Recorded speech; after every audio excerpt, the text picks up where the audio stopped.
asalaamaaleykum wa rahmatullahi taala wa barakaatu frères et sœurs du parti di leen nuyu di leen ziar di leen ñaanal jaam yéen ñëpp macha allah di amaat mbégte ak contentement tey ci dimanche bi ñu fas yéene defaat sunu émission bi ñuy def dimanche bu nekk waaye yàlla dogal tey nag mu tombeek weeru koor gi di profité ci occasion bi di baalu ñëpp ak tey baal ñëpp ak bi jaay seydina Muhammad sallallahu alayhi wa sallam di ñaan yàlla aussi mu nangul ñu sunu koor ñun ñëpp macha allah. waaw tey nag ñu am mbégte ak contentement dalal benn frère patriote boo xam ci ñun la bokk ñu gën ko xam ci turu Toussaint Diatta nekk membre boo xamante ni macha allah Pastef da koy sagoo mu dëkk ci di def liggéey bu am solo ci coordination bu Pastef Italie ak fi mu section bi mu bokk muy Torino macha allah Toussaint di la bàyyi kàddu gi nga nuyoog frères et sœurs yi nga xamante ni ñoo lay déglu ci panel bi. asalaamaaleykum waa jeunesse patriotique du Sénégal bu Italie maa ngi leen di nuyu yéen ñëpp képp foo mënti nekk waaw di profiter ci temps bi ni nga ko waxee Lamino naan Ramadan Moubarak julliti yëpp nga xam te ne ils ont tàmbali nañu seen Ramadan donc chrétiens yi nekk ci seen temps de carême donc je vous souhaite un bon et saint temps de carême waaw am mbégte dellu ci seen panel bi. Donc, de ma figan, ce n'est pas la première fois que je suis donc c'est toujours un plaisir donc de venir fi ci panel GPS et de partager avec vous. Vraiment, c'est un énorme plaisir. Donc, ci noonu je me présente ma ñëwaat ci beneen audio. waaw waa GPS waaw da ngeen ma jégal bi audio boobu ma dagg waaw maa ngi tudd Toussaint Diatta waaw maa nekk vice coordinateur bu Pastef Turin. jàngee université Cheikh Anta Diop bu Dakar képp ku ne département géo donc da nga koy toftal li nga xam te ne mooy histoire donc jàngee fa histoire ak géographie moom pare ñëw fii Turin université Luigi Einaudi jàngee fa sciences po relations internationales développement de la coopération donc tey ñi war a waxtaan ci histoire Casamance pour que ñu mën koo appréhender pour que ñu mën koo gën a comprendre. Parce qu'on est appelé à bien connaître notre peuple, le Sénégal, et ces différents peuples qui le constituent. waaw loolu moo fi dajale ok. waaw maa ngi jégalu nag damay envoyé message mais message yi tey daggal boppam quoi ma ni loolu daf may permettre ma def benn transition ci sunu thème bi thème bi nag mooy la crise casamançaise te ku ne dégg la crise casamançaise liñ ci xam mooy c'est la plus vieille crise en Afrique am na 50 ans je trouve que ni ñi nekk ci panel bi yëpp crise bi moo leen mag mais ñu bëri na ci ñun ñoo xamante ni xamuñu origine crise bi ak cause yi nga xamante ni moo tax crise bi am tey ba tax na man ak yow jotoon nañ cee waxtaan benn jour ci benn émission bu ñu invité woon nga def ci bref bu ndaw rek ma jàpp ni war nañ koo leeral ci bopp nit ñi ba kenn ku nekk xam crise casamançaise bi lan moo ko sabab bu kenn ku nekk ci ñun xamee lii sabab bi kenn ku nekk di nga xam exactement nan nga ci war a taxawee ba tax na nga war cee def nag benn exposé ñu bëgg a xam cause crise yi lan moo ko amené lu tax mu egsi fii tey lu tax mu yàgg maanaam daal li nga xam ëpp na sunu jiitu na sunu juddu ñun ñëpp te xamuñu lan moo ko waral bokk na ci raison bi tax ñu invité la tey te ñu seetlu ni bëri na ay doomu sénégalais yoo xamante ni dañ leen a day mel ni dañ leen yi beddi boo dëkkee ci sud du Sénégal rek boo dëkkee Casamance rek loo wax rek ñu taxé la de rebelle mel na ni nguur gi daf koo jël def ko instrument boo xamante ni da ciy xeex képp koo xamante ni bokkook mu ñoom ak ay xalaat ñu bëri gis ci seeni média ñoo xamante ni dañuy nekk jël crise bi def ko foowukaay jàpp ni mbir mi foowukaay la man ma gis ni lii lu sérieux la problème bu sérieux la boo xamante ni mën naa diviser sénégalais lu ñu war a toog waxtaanee ko ñun ñëpp ba kenn ku nekk am ci idée bu clair ci sa bopp kon Toussaint dama lay bàyyi kàddu gi rek. waaw Lamine li nga wax leer na donc lenn laay introduire balaa may ñëw ci crise Casamance bi mooy kon li nga wax rek képp nga xam te ne yaa ngi dëkk Casamance di tenir un discours wala bokk une politique bi nga xam te ne arrangé wul waa nguur gi ñu taxé la de rebelle loolu foofu tam cee bëgg a taxaw balaa may commencer parce que Casamance yàgg na am de grands politiciens ñëpp dégg nañu fi Robert Sagna ñëpp dégg nañu fi Abdoulaye Baldé ñoom Bibi Diallo donc am na Assane Seck bari nañ fi de grands politiciens au Sénégal te ñooñu noonu kenn mësuloon a taxé de rebelle te pourtant am na ñi nga xam te ne ñoo ngi ci pouvoir am ñi nga xam te ne ñoo ci opposition bi kenn mësu na taxé de rebelle lu tax léegi avec quelqu'un ki nga xam te ne il génn na foofu noonu fële na te et puis juddoo fa nañu leeral moom Thiès la juddoo fa la màggee donc il a fait un peu de sa vie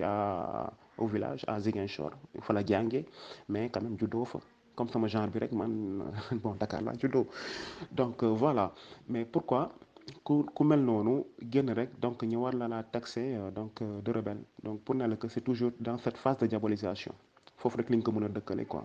ñun patriotes yi dañ ko jàppee ni que c'est seulement de la diabolisation parce que ce n'est pas que yow Casamance nga dëkk tu peux pas faire de la politique que tu peux pas t'opposer pourquoi koo dëkk Casamance nga war a opposer war a sonal nguur gi ñu bëgg laa toftal li nga xam te ne moom mooy rébellion donc c'est injuste moom moo injustice boobu tamit moom moo tax tey moo ñu nar a waxtaan ci li nga xam te ne moo li waral rébellion bi en fait. waaw donc sama exposé bi dama koy commencer d'abord par une situation géographique pour que ku nekk mën a comprendre la Casamance fu mu féetoo su ma paree damay ñëw un peu sur la sociologie la composition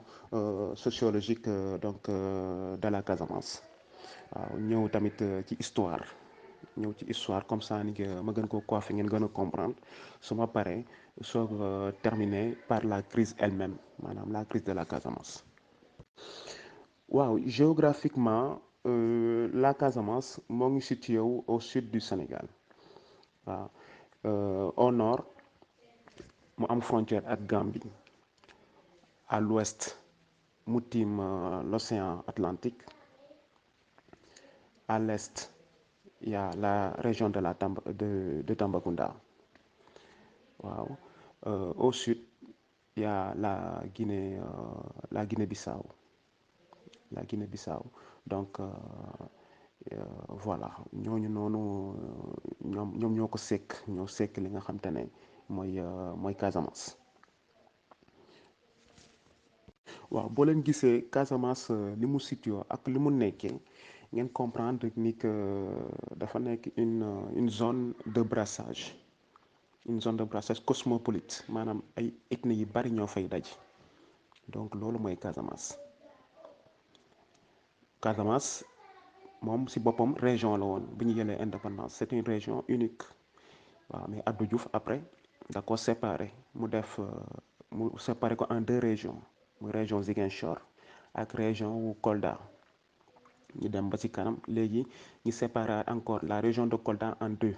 la région de Sédhiou et toujours la région de Kolda donc muy trois régions yi nga xam te ne ñoom ñooy constituer la région naturelle de la Casamance. waaw donc bëgguma sama audio yi di gudd pour que lecture bi donc mën a gaaw mën a facile waaw donc Casamance ay population ñoo ko sekk ay population yu bari donc ñoom ñoo constitué li nga xam te ne mooy le peuplement de la Casamance il y a les Balanta am na les Manding am na ñu ngi naan Mandiakou il y a les Mankagne il y a les Peuls du Fouladou il y a les Konyadji il y a les Diola il y a les Baynunk il y a les Soninké donc léegi nii récemment il y a aussi dañ fa fekk séeréer yi dans les îles su mel ni Karabane dañ fa fekk wolof yi nga xam te ne léegi dañoo dem ba assimiler ba léegi ils se définissent comme Diola mais seen sant dafa des bari nañ fa donc tu vas trouver là-bas toutes les ethnies du Sénégal da nga leen di fekk ci biir Casamance léegi récemment aussi Elinkine da nga fay fekk des colonies on peut dire des colonies de Ghanéens ñoo xam ne ce sont des pêcheurs dañoo ñëw installé wu foofu noonu ak sanay famille léegi ba installé foofu des villages ghanéens waaw boo demee en Casamance di nga ko fekk sur les côtes des pêcheurs comme ça là des Ghanéens des Nigérians sont là-bas ils sont installés waaw bon pour ne leen que c'est une région cosmopolite bi nga xam te ne tu peux trouver toutes les ethnies boo mënti xalaat bi nga xam te ne moo ngi Sénégal di nga ko fekk ci biir Casamance donc toutes les langues multiples yi nga xam te ne yi ñuy làkk ci biir Sénégal ou bien dans la sous-région di nga ko fekk biir Casamance. waaw pour ngeen comprendre un peu lañ nar a waxtaan nii ngeen teg ko ci benn contexte donc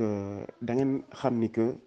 en Afrique ñoom tubaab bi ba ñuy agsi donc Casamance amuloon li ñu naan Casamance en tant que tel comme ni ñu ko xamee tey jii amuloon comme Sénégal comme on l'a connu aujourd'hui Sénégal boobu lay amuloon donc ce sont des petits royaumes des entités yoo xam te ne ils étaient autonomes l'une à l'autre ñoo fi nekkoon waaw boo leen déggee waalo bu njëkk ngeen dégg Kayoor ngeen dégg Ñambur ngeen dégg Bawol donc loolu yëpp ce sont des entités yi nga xam ne ils étaient indépendantes l'une à l'autre ñiy jëflante nag ñiy commercer mais des fois il se faisait la guerre aussi entre eux ces peuples là mais les peuples qu'on les a connus tey jii nii amuloon donc c'était la même chose aussi au sud au Sénégal du Sénégal maanaam en Casamance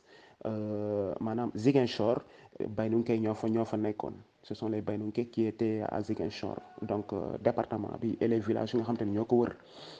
ah boo demee dans le sud le Kassa là c'était des Joola boo yéegee tuuti vers le nord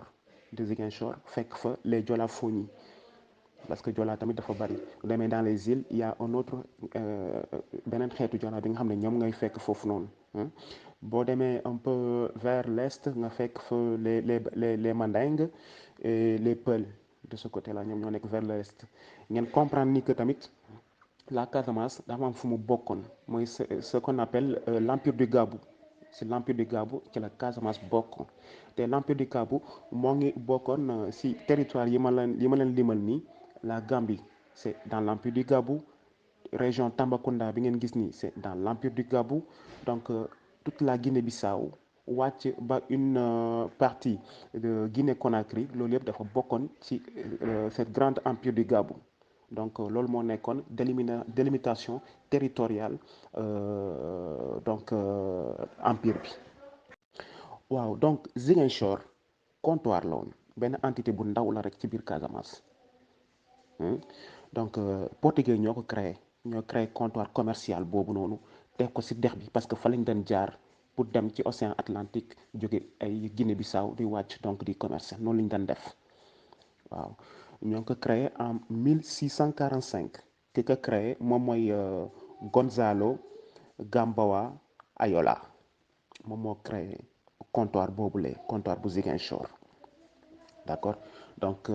ma ñëw un peu si ñi nga xam te ne ñoom ñoo nekkoon les villages yi waroon comptoir bu Ziguinchor donc boo leen demee da ngeen fekk village bi ñu naan Djibelor da ngeen fa fekk Djifangor da ngeen fa fekk Brin Djibonker Tobor Burofay Niaguis donc loolu yëpp moom moo nekkoon la délimitation yi nga xam te ne portugais yi fi ñu tegoon tànk ñoom ba ñuy accès donc loolu rek la woon donc loolu la lu tax ma wax leen lii la pour que ngeen ma may leen ngeen mën a comprendre pourquoi ce conflit-là avec les Portugais et les Français parce que kenn dina ne et pourquoi les Français jékki saay ñëw fa pour que ngeen mën a comprendre donc délimitation bi fa la nekkoon donc moo ngi commencé à partir de Niaguis ba Brin pour ñi nga xam te ne ils connaissent un peu la Casamance donc de Niaguis à Brin foofu la comptoir bi et aussi l'influence portugais fa la yemoon vrai que les Portugais ils étaient déjà présents en Casamance dès la méta du XVe siècle dans la méta du XVe siècle les Portugais étaient déjà présents en Casamance mais boobu noonu amuñu woon assise amuñu woon comptoir dañ doon jóge Guinée-Bissau di wàcc après delluwaat mais en 1645 la ñuy soog a installé carrément seen comptoir ak la ville de Ziguinchor. waaw donc portugais yi ñoo ngi fa depuis 1645 portugais yi ñoo ngi fa jógee en 1888 exactement le 22 avril boobu lañ fa jógee. après dinaa leen décortiquer un peu li nga xam te ne mooy accord bi convention bi nga xam te ne France def na ko moom ak digganteem ak Portugal ba jël li nga xam te ne moom mooy Ziguinchor comme li mu leen wax ni que na yem d'abord ci loolu si Ziguinchor concentré loolu foofu noonu et puis je vais vous expliquer aussi l'expansion sur les autres terres comment ça s'est passé waaw donc accord boobu noonu convention boobu noonu moom moo indi les Français à Ziguinchor après 243 ans Imaginez-vous, 243 ans de présence portugaise donc à Ziguinchor. waaw Ziguinchor bokkoon ci région de Cachao boo leen demee en Guinée-Bissau au sud de la Guinée-Bissau la dernière région au sud de la Guinée-Bissau moom moo tudd la région de Cachao ville bi ci topp mooy Sanémingo après Sanémingo ville bi ci toppaat bu nekkoon encore plus au sud de la Guinée-Bissau moo nekkoon Ziguinchor donc Ziguinchor moo ngi bokkoon dans la région administrative de Cachao donc loolu bokk ci mu bokk ci Guinée-Bissau moo waraloon ni que le gouverneur Honorio Pereira Barreto bañoon le Portugal mu cédé Ziguinchor da ko bañoon ba dee il a refusé jusqu'à la mort que le Ziguinchor les Portugais cédé ko à la France parce que il savait le potentiel que Ziguinchor amoon dans l'économie coloniale waaw donc moom ce gouverneur là dina leen dugalal naatalam maanaam sa photo pour que ñu am itam un peu d'image sur les choses qu'on est en train de dire pour que ngeen mën a comprendre l'historique donc de ce qu'on est en train de dire waaw kii la moom mooy Honorio Pereira Barreto moo ngi juddu en 1813 foofu ca Cachao moo ngi gaañu en 1859 ci São José sempre foofu la ca Guinée-Bissau moom fa la juddoo fa la gaañoo gouverneur bi la bi ma leen expliqué nii c'est lui qui s'opposait donc à la cession de Ziguinchor à la France mais français yi ce n'est pas que dañoo tëb nii rek egsi mais ils étaient déjà présents sur les territoires de la Casamance donc depuis 1836 waaw ils étaient présents officiellement mais en 1834 déjà foofu la ci Carabane il y avait des mulâtres venus de Gorée c'était deux frères ñoom ñoo njëkk agsi ñëw dans l'île de Carabane jóge Gorée le 22 janvier 1836 le officiellement l'île de Carabane passait du roi de Canut parce que Joola ñoo ko moomoon île boobu la le roi de Canut benn village la donc am nañu seen royaume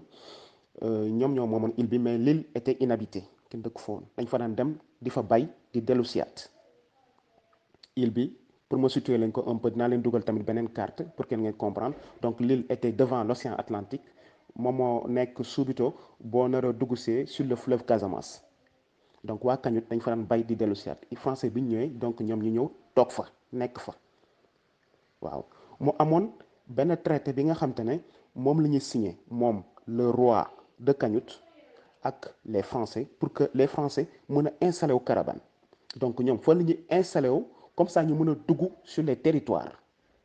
pénétrer à l'intérieur des terres pour que ñu mën a sfruttare benn li nga xam te ne mooy les ressources yi nga xam te ne moom moo nekk ci biir territoire bi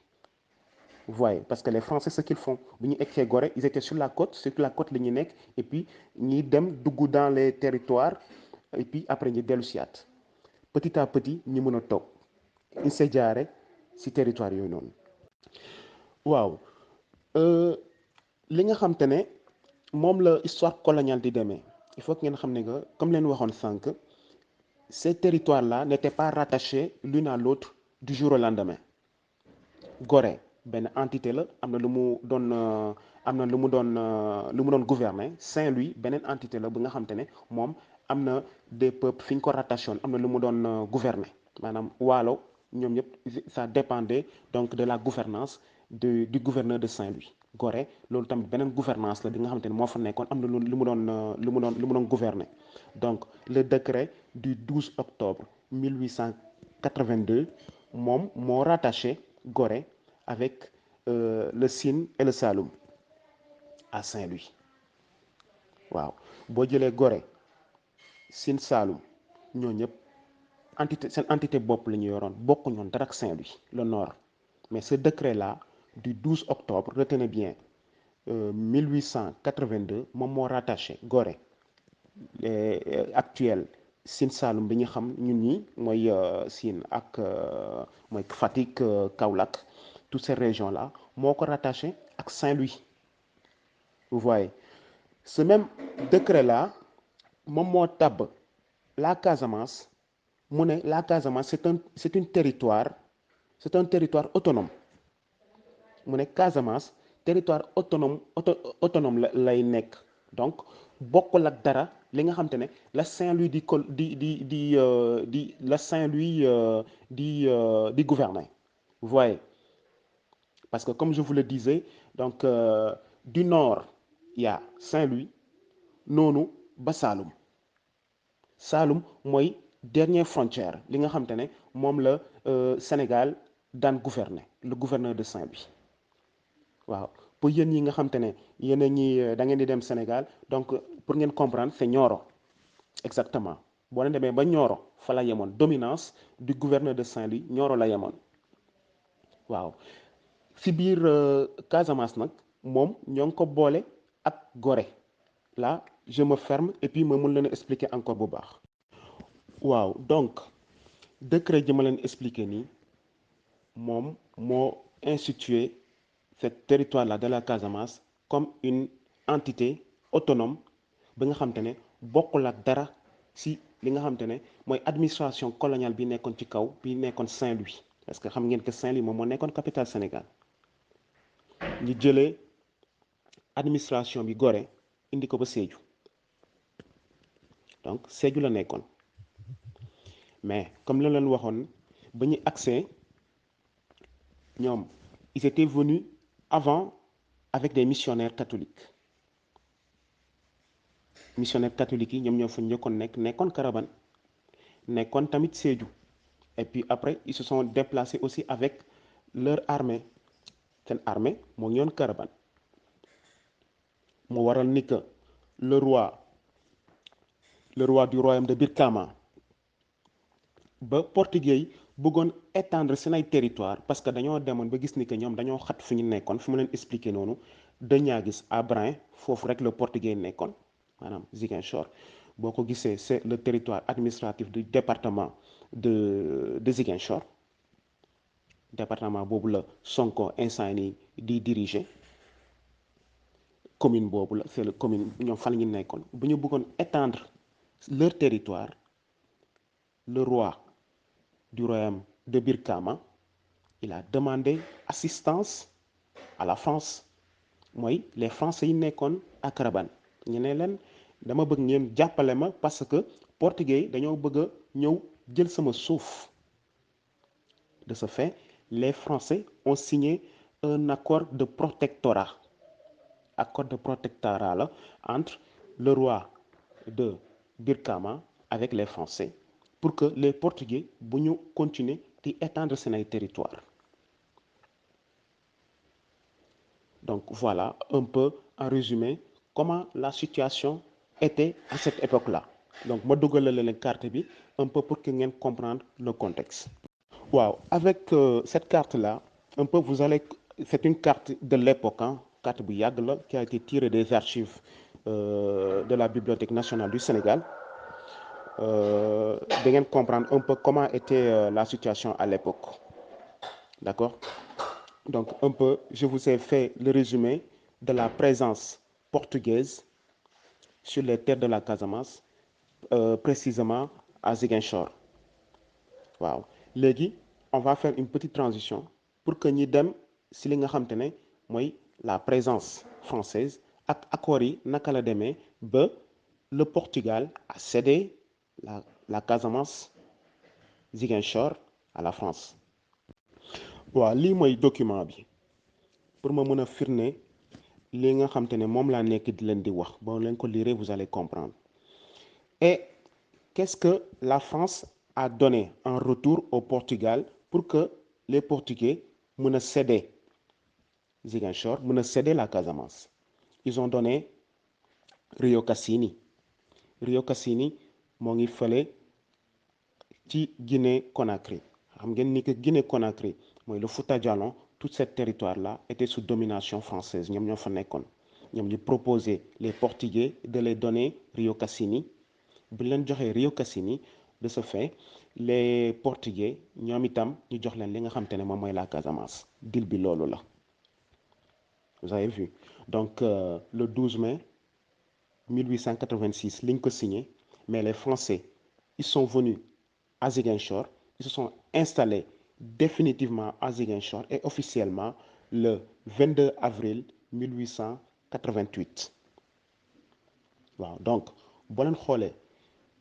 keroog ba français yi ñëwee Ziguinchor ba tey jii nii may wax ak yéen donc ça fait combien d'ans ça fait su ma juumul 130 ans waaw mes amis donc ça fait 134 ans de présence française en Casamance donc moins nos années d'indépendance donc après boo jëlee temps bi nga xam te ne moom mooy depuis 1888 ba tey jii nii incluant notre indépendance boobu léegi ça fait 134 ans donc la présence portugaise en Casamance ëpp na loolu donc sànq expliqué naa leen que ça fait 243 ans de présence portugaise en Casamance Ziguinchor bokkoon ci région bu Kacow donc aussi un peu pour nous amener à réfléchir et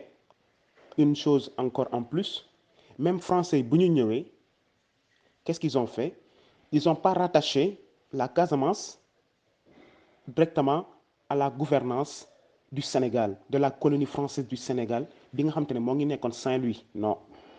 vrai que même administration bi la woon ñi nga xam ne ñoo doon jiiraare parce que administration xam nga lu muy demee des fois ñi comme Sénégal ñi affecté la Kaolack des fois yaa ngi Kolda des fois ñu affecté la Dakar gars yi dañuy rouler mais dëkk bu nekk ak administration man administration bi doon diriger Sénégal ak administration bi doon diriger Mauritanie administration bi doon diriger Mali bi doon diriger Togo bokkul c'est la même chose donc administration française bi nga xam ne moom moo doon diriger la Casamance moom moo ngi newoon Sédhiou avant ñiy wax Ziguinchor c'était la capitale de la Casamance donc neewoon naa leen décret bi nga xam te ne moom moo institué loolu noonu